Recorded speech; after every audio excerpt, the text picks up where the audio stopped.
জানো তো ওর জন্মদিনে দুটো ড্রেসই লাল হয়ে গেছিল, গিফট পাওয়া ছিল তাই সেম হয়ে গেছে, বাট দেখতে সেম না, পুরোপুরি আলাদা। এই ড্রেসটা ওকে রাতে পরাবো ঠিক করেছি, কি জানি ও পরবে নাকি, অনেক টেনশন ঘুরছিল মাথায়। তারপরে এত বেলুন সাজানো হয়েছিল, মেয়েগুলোর মধ্যে ভয় পেয়ে যাচ্ছে, বেলুন ফেটে যাচ্ছে তাই নামতেও ভয় পাচ্ছে, তা ওর বাবা একটু নামিয়েছিল। আর এই যে আমার দিদুন, মানে আমার মেয়ের বড় মা, নিজে বলছে যে এত বড় হয়েছে কোনোদিনও বেলুন ফোলায়নি, এবার মেয়ের জন্মদিনে বেলুন ফোলাচ্ছে প্রথম, খুব এক্সাইটেড।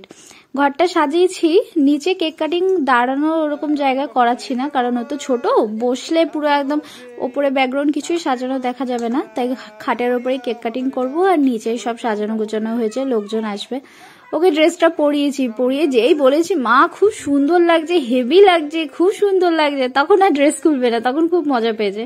তারপরে উইংসটাও পরিয়ে দিলাম, বললাম সুন্দর লাগছে, আমি তো ভাবতেই পারিনি ও এতটা আমার কথা শুনবে, ও এত সাজতে পছন্দ করে, যেই বলেছি সুন্দর লাগছে আর কিচ্ছু খুললো না, খুব এক্সাইটেড, সবাই বলছে হেভি সুন্দর লাগছে, হাসছে, ও খুব খুশি।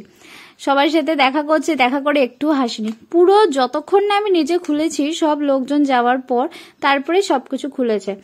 বাবা থ্যাংক ইউ ভগবান। তারপরে দেখো নিচেরটা একটু সাজিয়েছি, ঘরোয়াভাবে করেছি। কেক কাটিং এর ভিডিওটা ভালো করে করতে পারিনি ওরা, তাই তোমাদেরকে দিতে পারলাম না। কেক কাটার সময় খুব খুশি, এখনো দেখো কত খুশি ও কেক কেটে, 1 বছরে বুঝে গেছে যে জন্মদিনটা কি। তারপরে আশেপাশে অনেক বাচ্চা ছিল, ওদেরকে দিয়ে ওর বাবা কেক কাটাচ্ছিল, আমিও কাটাচ্ছি। আমার কোলে যে বাচ্চাটা বসে আছে ওটা হচ্ছে আমাদের ঋষভ, আমার ভাসুরের ছেলে, ও আমার ছেলের মতনই। অন্যান্য সময় বাবাকে কেক খাইয়ে দেয়, যা পায় তাই খাইয়ে দেয়, আজকে দেখো কেকের স্বাদ পেয়েছে, তার বাবাকেও আর খাওয়াবে না, আমাকে একটু খাইয়ে দিয়েছিল, দেখো কি অবস্থা। এরপর ওর মামাকে খাইয়ে দিয়েছে, আশেপাশে সবাইকে খাইয়ে দিয়েছে। লাস্টে দেখো ওর কেকটা নিয়ে যাচ্ছে বলে ও কেমন করে মানে জেগে উঠছে না, ওর কেক নিয়ে যাওয়া যাবে না। তারপর ওর বাবা একটু খাইয়ে দিল, তারপর একটু শান্ত হয়েছে। মেয়ে খুব খুশি, মানে ও এত খুশি হয়েছে দেখে, আমরা বাবা মা হিসেবে খুব খুশি হয়েছি। হয়তো সব বাবা মারাই বাচ্চারা এরকম হাসি মুখটা দেখলেই খুব খুশি হয়, সব কষ্ট দূরে চলে যায়। আমাদের মেয়ে অদিতি মানুষজনকে খুব পছন্দ করে, মানুষের সাথে মিশতে পছন্দ করে, আর যেচে তো সবার কোলে যায়। তাই ও জন্মদিনে বাড়িতে এত লোক দেখে আনন্দে আর পাগল হয়ে গেছে, সবার কোলে যাচ্ছিল। প্রথম বছর জন্মদিন, মেয়ে অত কিছু বুঝবে না, আর একটু বড় হোক তারপরে করবি, ও অনেক খুব মজা পাবে।